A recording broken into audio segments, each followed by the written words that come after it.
Hi friends, welcome to my channel. గృహ వినియోగదారులకు కేంద్రం భారీ గుడ్ న్యూస్ అయితే చెప్పిందండి. 500 రూపాయల వరకు ఉచిత గ్యాస్ అయితే పంపిణీ చేస్తున్నట్టు కేంద్రం చెప్తోంది. మరి దీనికి సంబంధించిన పూర్తి వివరాలు మనం ఈ వీడియోలో అయితే తెలుసుకుందాం. ముందుగా ఫస్ట్ టైం మా ఛానల్కి వచ్చిన వాళ్ళు అయితే సబ్స్క్రైబ్ చేసుకోండి. అలాగే ఈ వీడియోకి ఒక్క లైక్ అయితే ఇవ్వండి. ఇక విషయాల్లోకి వెళ్తే, పశ్చిమాసియాలో నెలకొన్న ఉద్రిక్తల నేపథ్యంలో దేశీయంగా ఇంధన సరఫరాలో ఎటువంటి అంతరాయం కలగకుండా భారత ప్రభుత్వం కీలక చర్యలు చేపట్టింది.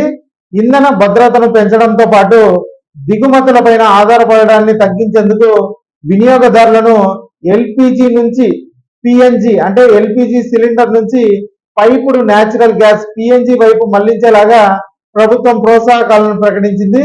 ఈ అంశం పైన పెట్రోలియం సహజ వాయు మంత్రిత్వ శాఖ జాయింట్ సెక్రటరీ సుజాత శర్మ కీలక విషయాలు వెల్లడించారు.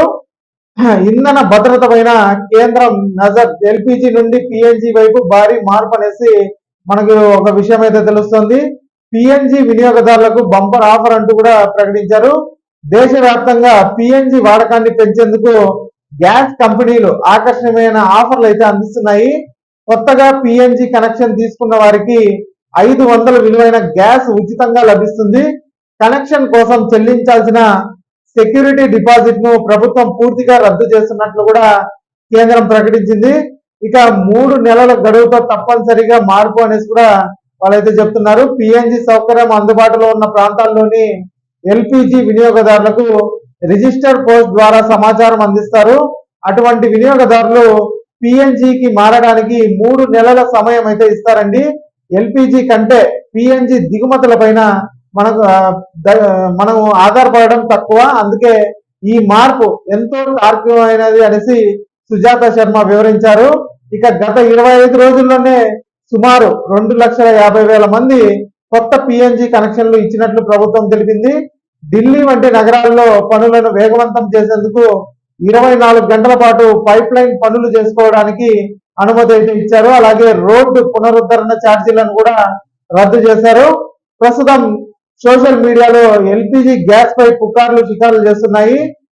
ఎందుకంటే దేశంలో ఎల్పిజి కొరత ఉందని వైరల్ అవుతున్నాయి. దీనిపైన కేంద్రం ఇప్పటికే స్పందించింది. దేశంలో ఎల్పిజి కొరత ఉందనే వార్తలను ప్రభుత్వం ఖండించింది. ఎల్పిజి గ్యాస్ కొరత లేదని సోషల్ మీడియాలో వస్తున్న పుకార్లను నమ్మవద్దని కేంద్రం స్పష్టం చేస్తుంది.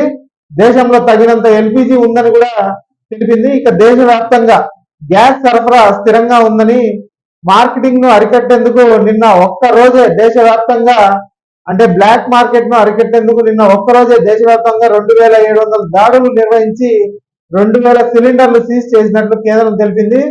ప్రస్తుతం 92% మంది వినియోగదారులు ఆన్లైన్ ద్వారానే రీఫిల్లింగ్ చేసుకుంటున్నారు. ఇక పశ్చిమాసియాలో మారుతున్న పరిస్థితులపైన ప్రభుత్వం నిరంతరం నిఘా ఉంచింది. మార్చి 24న ప్రధానమంత్రి నరేంద్ర మోదీ అలాగే అమెరికా అధ్యక్షుడు డొనాల్డ్ ట్రంప్ తో మాట్లాడగా, విదేశాంగ మంత్రి ఎస్ జైశంకర్ ఇరాన్ రాయబారితో భేటీ అయ్యి ప్రాంతీయ పరిస్థితులపై చర్చించారు.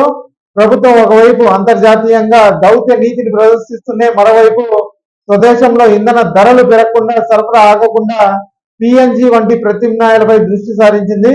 ఇక ఈ వీడియో నచ్చినట్టయితే ఒక లైక్ చేయండి, అలాగే మా ఛానల్ సబ్స్క్రైబ్ చేసుకోండి. Thanks for watching.